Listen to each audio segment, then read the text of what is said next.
But to do that, there must be sacrifices. The world needs to believe you are God, that you are above them, not one of them. The world cannot know you are Clark Kent. Retcons, when your story goes too hard off the rails, or you want some kind of reset, hard or soft, or you have stories that can't be told with the current status quo, or you need readers to root for a character and you feel that they can't because they've murdered billions of people. There's a lot of reasons why you might want or need a retcon. Now, these changes can often be met with a mixed reaction, often based not just on the execution of the change, but whether or not fans/readers felt it was necessary in the first place, which for many will depend on whether they like or dislike what is being altered/reverted. Retcons can be an art, masterfully interwoven into the narrative, even if they rarely cover up all the loose threads. But in the ones where the story is well done, those little details can be overlooked, or rather people are more willing to overlook them. Conversely, retcons can be clunky messes that linger in the minds of fans/readers for years, sometimes forever. Now, the best retcons are worked into overall story progression, to the point where they can just seem like part of the plot, part of where the story was always headed, even if they're seemingly moving things backwards, or radically altering the status quo. So where does Superman returning to being Clark Kent and having Superman as separate in the minds of the world rank? I'm Sasha, this is Casually Comics, and we're going to discuss Action Comics 1050, and the undoing of the big status quo change introduced by Brian Michael Bendis when he came on the Man of Steel, that being Superman revealing his identity to the world. Now, the return to the secret identity was described by Superman writer Joshua Williamson as the following. When this challenge was presented to us, we wanted to make sure it was not just magically being put back in the box. There are dangerous repercussions to how this happens that lead to more story to explore, and you'll see the start of that in Action Comics 1050. So does Action Comics 1050, which was a group effort designed to set up stories for 3 Superman titles, the aforementioned Action Comics, Superman, and the Adventures of Superman John Kent, does it accomplish this? Does the reversion of Superman to his classic status quo happen in a credible manner, or one that works for you? Before one examines that, we must examine how and why Clark revealed his secret identity in the first place, and what stories came from it. And for that, we need to head back to 2018, a year before the reveal. At the time, the word on the street, or rather the phrase that was being touted, was "Bendis is coming," which will never not make me utter a tiny immature chuckle, at least on the inside. Phrasing. What this was meant to herald was the arrival of well-known Marvel Comics author Brian Michael Bendis, making the move over to DC Comics. While Bendis had a well-known track record over at Marvel, thanks to his works in the Avengers, more mature works like Alias, and more, his more recent reputation among some of the fandom was more shaky. Coming off of arcs like creating Riri Williams in a very uneven intro, to the much maligned event Civil War II, some didn't view the phrase "Bendis is coming" as an exciting announcement, but as a threat. These feelings were amplified in some when it was announced which books he was taking over, as some felt that Bendis worked best on street-level heroes. The announcement he'd be taking over one of DC's flagship characters, Superman. Before taking over the books entirely, he had a quick arc under the title Man of Steel, with him making his debut on Action Comics 1000. He would eventually come to be the writer on Superman, Action Comics, Legion of Superheroes, and more. Essentially, he would become the architect of the Superman mythos. Some Reddit comments highlight some of the general mood at the time, just a few. They're just amusing to me, that's why I like to go here. I save some of these things. I think he'll either create one of the best Superman runs or one of the worst.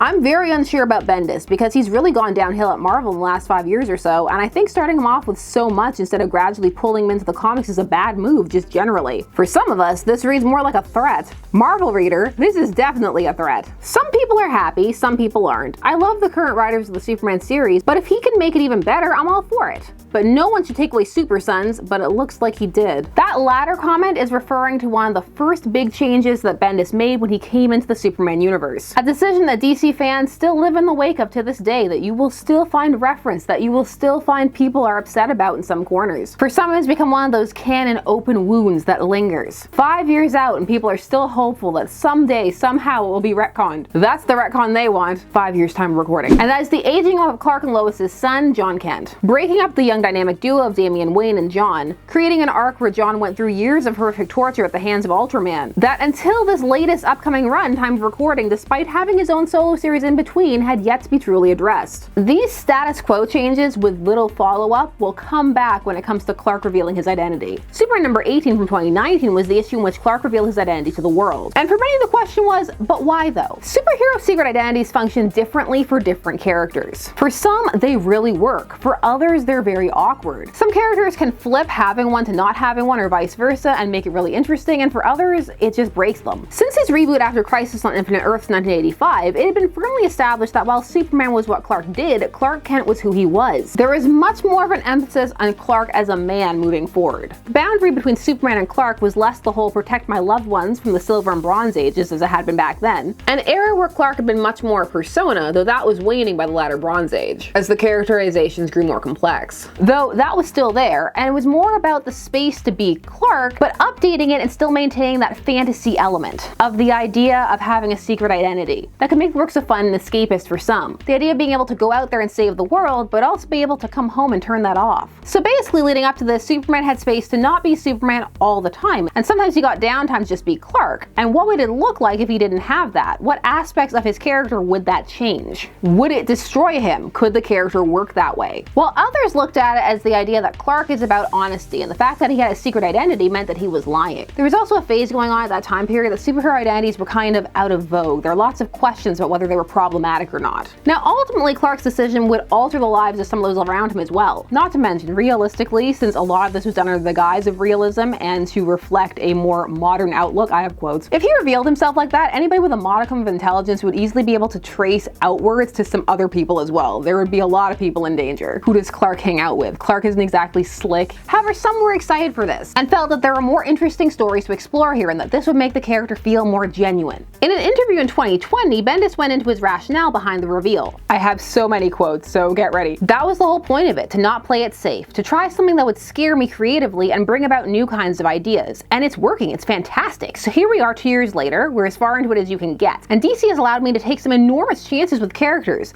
kept every promise they made me, and now we're dealing with all of what comes next. Hi, me from the future. Just take note as we go through these quotes how many of them are I statements versus being statements about Superman. It's a lot. You know, the whole point of all of this was to see what kind of new stories can we come up with for these characters. That was the whole point of the move. And really you can do something like Superman number 18 where you drop a bomb on a character, but really the interesting stuff is what happened afterward. When you get to a level where you can actually affect change on the character, you ask the question again and you really take a hard look at the world. And it wasn't so much the shock of Superman revealing his identity, it was really looking at this thing in the middle of a book that actually didn't make a lot of sense anymore, just for the character, for the world we live in. And so yeah, that was the pitch. So what we're looking at here is taking Superman out of his universe and transfixing solely the idea of Superman's secret identity into the modern world, or the modern world at the time of the recording, and seeing whether that fit or not. It's a separation of Superman from the overall DC universe, his history, and taking him and looking at him through the microcosmic lens of how do people feel about secret hero identities right now, and how do I, the writer, feel about it. The writer being Bendis. It's also implied based on these quotes that the idea was just to change things to change them, because there was an opportunity to shake up the status quo, so why not? Because the idea that is relayed here is that the interesting stories will come afterward. So the question then becomes, were those already laid out beforehand? But wait, there's more! I've got quotes for days. I've literally been listening to jokes about Clark Kent's identity since I could talk. Since I could understand words. It feels like the whole world's been screaming, maybe enough of this one. Let's take it into a more honest place, and the conversations around it have been fascinating. Or they were enjoying it but also joking about it, because two things can simultaneously be true. You can enjoy the secret identity but also think it's silly at the same time. Who else has heard that Lois coffee table joke where Superman's at home and Lois walks in, then he takes his glasses off and puts them on the coffee table and she goes, "Clark, is this our coffee table? I don't recognize it." The joke's a classic. So here is where Bendis gets philosophical about why it's so important for Superman to not have a secret identity. Number one, it speaks to a larger truth that a lot of people have reflected. I personally haven't had to come forward with any truth in my life. I've been able to be who I am to everybody my whole life, so I've almost been able to take that for granted. I've literally been surrounded my entire life by people who haven't been able to be themselves publicly, and from all kinds of walks of life, all kinds of orientations, and slowly but surely over the years, a lot of my friends have found themselves able to step forward or come out to be who they are without any repercussions. That alone just shows me how much the world has changed over the years. And there's Superman still living in this same kind of, well, I can't tell everybody because of this, and it started to feel wrong. Just taking the statement and thinking it through, is Superman and the reason that he protects his identity comparable to some of the other reasons that people may keep secrets in their lives? Just, again, from the stance of looking at it from inside the DC universe versus the stance of looking at it from outside and removing those factors. For some, it may feel the same. I know some people really gelled with this statement and others really didn't. More, just a little bit more. We've really got to get the context. It's also a personal choice. That was the other thing too.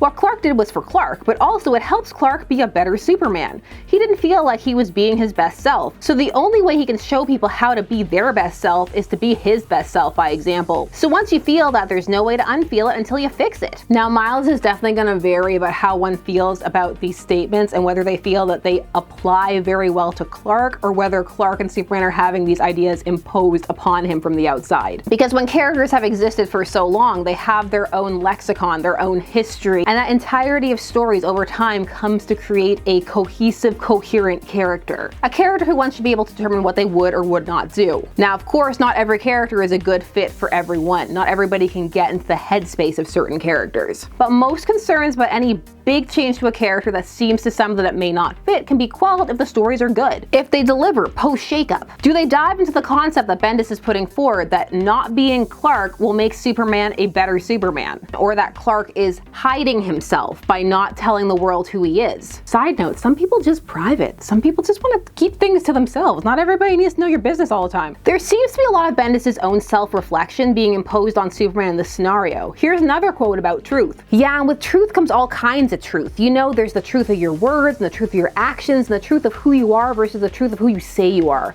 And again, this is another parenting thing. You could talk all day, but it's really what you do that defines who you are, if that's the choices you made as a person. So that kind of truth matters as well. It's easy to look at the camera and say something truthful. It's much harder to act on it. I feel like we're moving away from Superman. Now, on the surface, this statement can seem to play quite well with one of the fundamentals of Superman, or one of his slogans rather. Truth. Justice, the American way when we're saying that, or the other things we say when we're not, or depending on the localization of where you are. Though if you track that slogan back, that tends to be more what people say about him and how he is viewed by others rather than a perception that he has of himself. It's the idea of Superman as the paragon, the aspirational hero, living as a symbol of truth by being a hero and bringing justice, less that he himself never lies in his life. Now, that's not to say that some creators have not had him say it in story, and to me it will never not be awkward. It's like when a movie stops and drops its own name inside of it. What are we? Some kind of Suicide Squad? One could also argue that by revealing himself, he's now having to hide the truth of how much of him is Clark, which is a lot. Because how many people would be able to see the man behind the legend?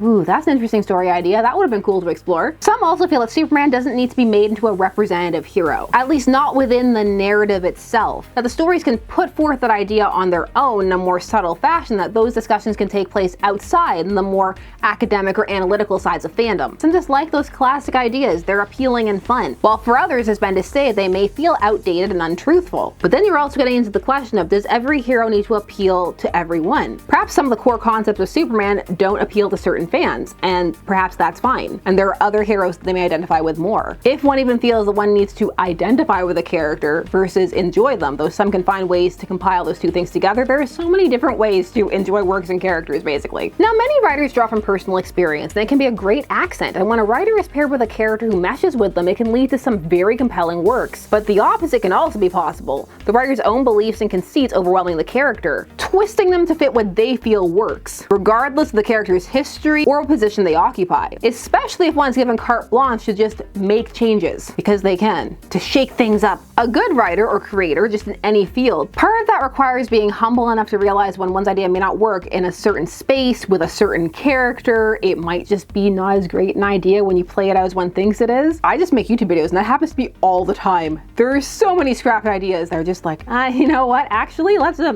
not and say we did. Some ideas just don't work for some characters, or they require a lot of hard work put in to have lots of stories to build out to make it work, because it is such a big change. A lot of these quotes, and of course one can't get into one's mind or soul, but they read as though Bendis just wasn't comfortable with the idea of secret identities, and so jettisoned it. But what I keep coming back to is one of the earlier quotes about the exciting adventures being coming, like Bendis. That there were exciting stories in the pipeline. So what were those exciting things, and did they come to fruition? What happened in the narrative after Superman actually exposed himself to the world, his identity? So Superman is out his secret to the world, revealing himself. Most likely in the minds of some, this would make him a liar. Does this have huge repercussions in his personal life? Do people feel betrayed or trapped? Not really. The decision is largely celebrated. There's a very brief was it ethical or fair debate, but the answer was within a couple of issues yes, or just ignored. Lois is the person who has to deal with the backlash, not Superman, or Clark rather. Instead, he very quickly shuffled off to do other things, and she's the person who has to deal with all the fallout. But that too is very very quickly dealt with within the span of a few issues. Questions about ethics, about how she got her stories and the likes is very quickly pushed under the rug. There's a brief plot that touches on the idea of people being concerned about Superman speaking for Earth, but that's dealt with off-panel by the UN retroactively giving him authority, but he better be good. There are a few people who question it a bit, but overall it's treated as this huge, jovial celebration. So then, does catastrophic harm come to any of his loved ones or his city or anything that he deems important as Clark now that these two worlds have been meshed? There's not really any pressure on that front, no more than there usually is. How does John deal with having his status quo shattered and now he too can no longer live in secret if he wanted to? Well, he's shuffled off to the Legion, so he doesn't really have to deal with it. In fact, a lot of story beats happen quite rapidly after that result in the characters not having to deal with this plot at all. It was basically presented as not a big deal. Superman and John were now essentially superheroes 24/7, and that was fine. There weren't large plots or moments that dealt with that missing division between their personal lives and their work lives. Because if one is equating events in the DC universe to the real world universe, another way to look at it could be that Clark now never gets to take a break, that he is always on, and that people will always view him in the Superman persona because it's bigger. Superman's bigger than Clark, at least in the minds of the world. Again, these are story beats that didn't really play out. For what could have been such an emotional moment of resonance, for the most part it was just treated as very positive and then people moved on. I just did a very quick almost thumbs up. Following the shakeups of Future State in 2021, which followed extensive rumors of a line-wide reboot entitled 5G that would alter who the leading heroes of the title were, John Kent would find himself as Superman, with Clark sent off to a long gladiator arc to Warworld. Again, placed in a position where his identity reveal really didn't matter. So ultimately, in terms of stories told revolving around the secret identity reveal,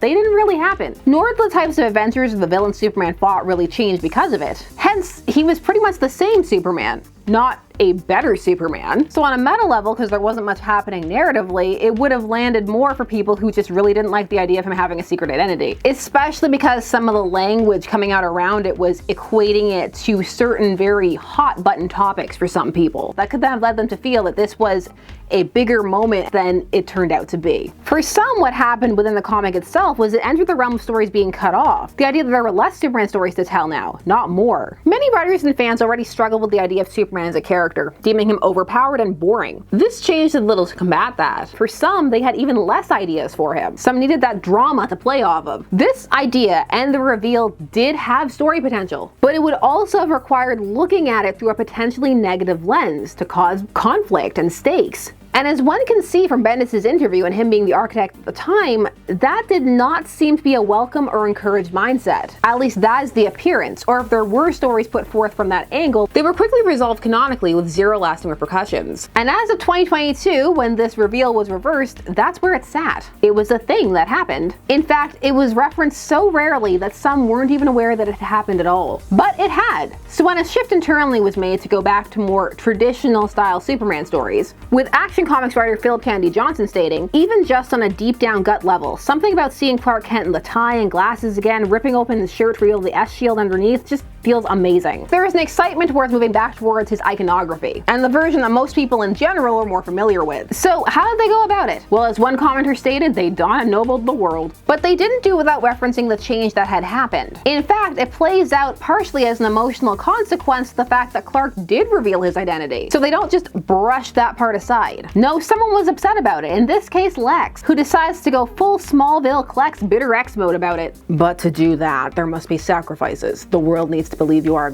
God, that you are above them, not one of them. The world cannot know you are Clark Kent. I'm done with you hurting the people I love and the people of this world. What do you know of hurt? When you and I were in Smallville together, I was so alone. I felt like there was no one in the universe who could understand what I was going through, and you lied.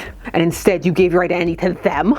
And if I wasn't good enough for the truth, no one is. So a couple of things are happening here. One, it's framing the decision Clark made in Superman number 18 in a semi-positive light by having the opposition to it come from his arch enemy. Someone who you're not necessarily meant to agree with, and it's not framed as a meta reference, but rather one influenced by multiple plot developments. Hence not mocking or using the narrative to deride Bendis' narrative decision, which it could have done. People have been petty like that before and will be again. And it's not like this reveal doesn't have its own little digs. There's a little dig against One More Day in there, which also did a secret identity, putting it back in the box retcon. One More Day was the story that undid the reveal of Spider-Man's secret identity, but none of them can beat Wally. Wally did it earlier. Wally's kids died because of his identity being out there. The other thing happening in the scene is it's true to Lex. It's framed as this grandiose gesture, but it's about him. Once more, his own hang-ups with Clark and Superman are keeping him from being a good man. Not that he was heading that way anyway. But that's very in character for him. Also, get therapy, Lex. This right here, this is why he didn't tell you. So what exactly did Lex do? Well, he used Manchester Black to mind wipe the world, seemingly killing him in the process. This pulling on threads from the Superman the Authority book. So now if Clark tells people he's Superman, they have some kind of stroke or reaction. It's already happened to Perry. While he still has Lois and John, the majority of the League, the explanation being that they've had psychic defense training,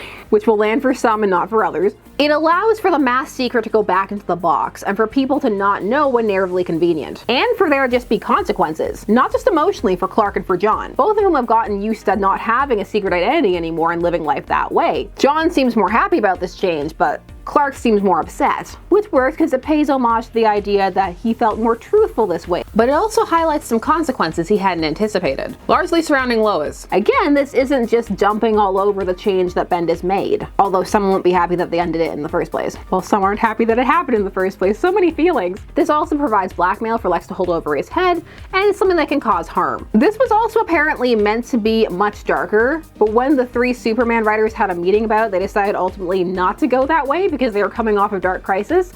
More quotes. Man, you should have read the original draft. It was much darker and it felt like something Manchester Black would say when he knew he was about to die, but I was like, this is rough. I don't think this line belongs in a Superman comic. This is also coming out of Dark Crisis, and this is one of the most important parts of Dawn of DC and going back into the light. This is the first comic that is post-Dark Crisis, and Philip was coming in like, I'm bringing the darkness in. It was like, let's take it down a little bit. Ha! Laughs. They do explain here a bit how it works, saying that even if someone figures it out, they might not be able to fully grasp it. The suggestion is so strong that it extends to any images or other media people see. If it contradicts what their mind is telling them, they reject it. You know, that's actually fairly close to some of the original ways that Clark kept his identity a secret. Not just the hypnosis glasses, but also just the base idea that if one isn't expecting somebody to be somewhere or to be that person, they won't see them. Like how Henry Cavill could go and stand in Times Square and people wouldn't recognize him. The human mind is an amazing thing. Now this just happened time of recording, so it too could turn out to amount to nothing. And we could be sitting here years later with even more quotes going, well, they didn't do anything with it. Stories where, lamenting that it was all just a trick to get Clark back to basics. But as it stands, it has potential, and for a retcon, it was well narratively executed, in that it drew on threads that had been previously established to come to fruition. There was no deal with the devil, there was no punching of the source wall, there was no crises to make it happen, and they could have done that because time of recording Dark Crisis on Infinite Earths had just finished, but instead they worked on it, had it be a plan that Lex had been working to orchestrate. Now for some this won't land, they'll find it far too silly, over the top. That still feels a bit like a Deus Ex Machina. No magical removal there behind. How this resonates is gonna vary for a variety of reasons, and one key one is how one feels about the base concept of Clark's identity. Those who didn't like the reveal may be more likely to hop on board, no matter how it was executed. Clark could have woken up from a 4-year coma and have been like, okay. While others who felt the reveal hadn't run its course or was a good idea or hadn't been given a proper chance may be less willing to get on the return to base train. And there are some who may just be feeling frustrated because it feels like nothing is moving forward. So why get invested? Again, lots of feelings. So I want to hear from you. Does this work for you? I don't know why I yelled at you. I'm sorry. Does it work for you? Do you feel it was well executed? One of the nice things about the Bendis era is that there are lots of interviews, so you can get a fairly clear picture of at least Bendis' rationales and versions of events. The reveal did start off with some strong narrative potential as a concept, but it never really went anywhere and became more one of those shakeups for shakeup's sake. Shakeups can be fun once in a while, but some characters also have certain baselines that are built into the expectation for their stories. And this reveal may have been a bridge too far for the Man of Steel. So tell me things. Did you know this happened? Do you think this opens up more opportunities? I want to hear it all down below. While you're down there, please do all you good things. Like, share, comment, subscribe, and hit the bell notification so that you don't miss a vid. Thanks so much for taking some another day spent discussing comics with me. I always appreciate it. I will see you again soon. Bye-bye.